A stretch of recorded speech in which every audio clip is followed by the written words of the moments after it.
मुंबई अहमदाबाद महामार्गावरील खानिवडे गावदेवी मंदिर परिसरात मोठा अजगर ग्रामस्थांना दिसून आला। हा अजगर गेल्या 3 दिवसांपासून गावा शेजारील शेतात फिरत असल्याचे ग्रामस्थांनी पाहिले होते। शुक्रवारी रात्री 10:30 वाजताच्या सुमारास ग्रामस्थांनी या मोठ्या अजगराला पाहताच धोकादायक असलेल्या या अजगरास पकडण्याचे ठरवले। ग्रामस्थांनी अजगराला पकडण्यासाठी सर्पमित्रांना बोलविले।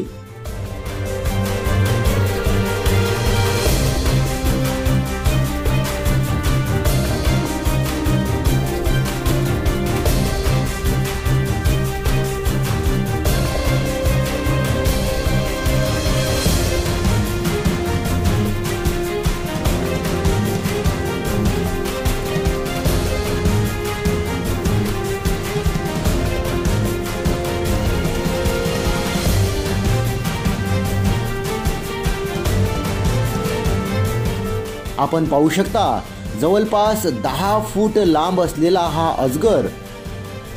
अजगराला पकडल्यानंतर त्यांनी स्वतःला चावा घेतला असल्याचे या व्हिडिओमध्ये दिसून येत आहे। सर्पमित्र योगेश वांगुले व उमेश घरत यांनी ग्रामस्थांच्या मदतीने या अजगराला पकडले व जंगलात नेऊन सोडण्यात आले। सदर अजगराला पाहण्यासाठी ग्रामस्थांनी यावेळी मोठी गर्दी केली होती।